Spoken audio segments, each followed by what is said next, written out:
I think we should be able to accommodate that situation and allow it to pass.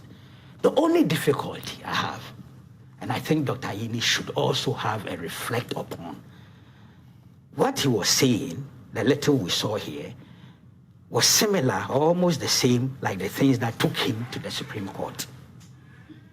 You know my position on contempt. I don't like it. That animal is not an animal I'm in love with. An aspect of it, scandalizing the court, you may not like that.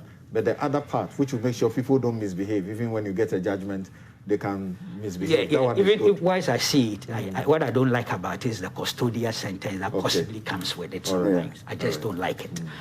But the point really is that Dr. Ayine, what was the basis for his apology at the Supreme Court? Was he forced? No, he had actually written a letter. Yes, I saw it before the proceedings. He's a top lawyer, a former deputy attorney general, a member of parliament. I'm sure the experience he's had has toughened him.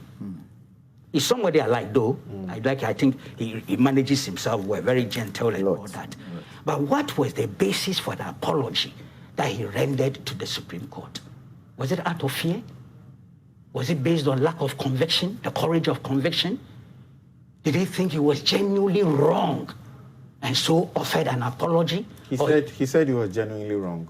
Exactly. Yes. If so, what he said... He says so, but at the back you hear commentary from people, including perhaps Professor Sari, who will say the manner in which they treat contempt.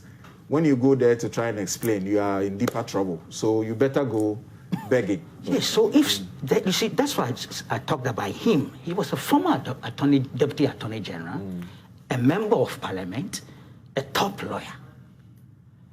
You found yourself in that situation, and I want to give him the benefit of the doubt that he genuinely realized he had made a mistake.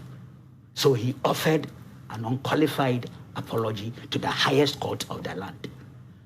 Now you go to such a forum where they are doing criticisms and things. And sorry for interfering, but do you know what they did on that occasion?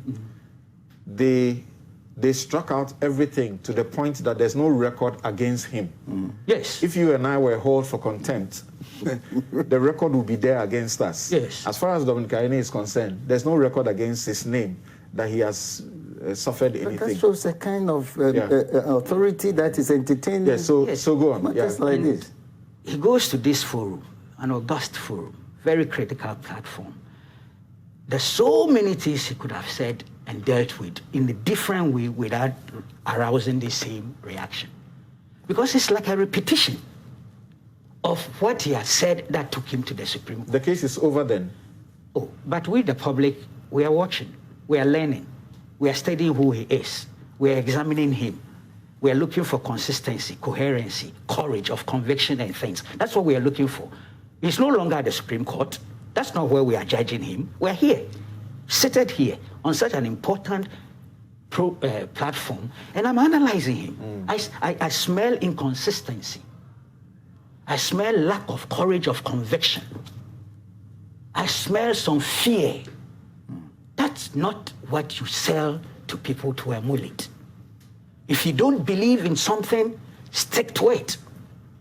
So you've gone here, as I've said, in principle, I would let it go. I would not believe in what the reference to the General Legal Council. I don't really vote for it. I wish they would terminate this. But honestly, we should also be looking at ourselves. The consistency, the courage of conviction that must accompany your track record is important. You just don't sacrifice it because perhaps this time around I can say it and get away with it. It means perhaps at the Supreme Court you didn't mean it, but you knew that the implications would be there. So you had to give in and get your freedom. I'm not too comfortable with that kind of profile. Okay.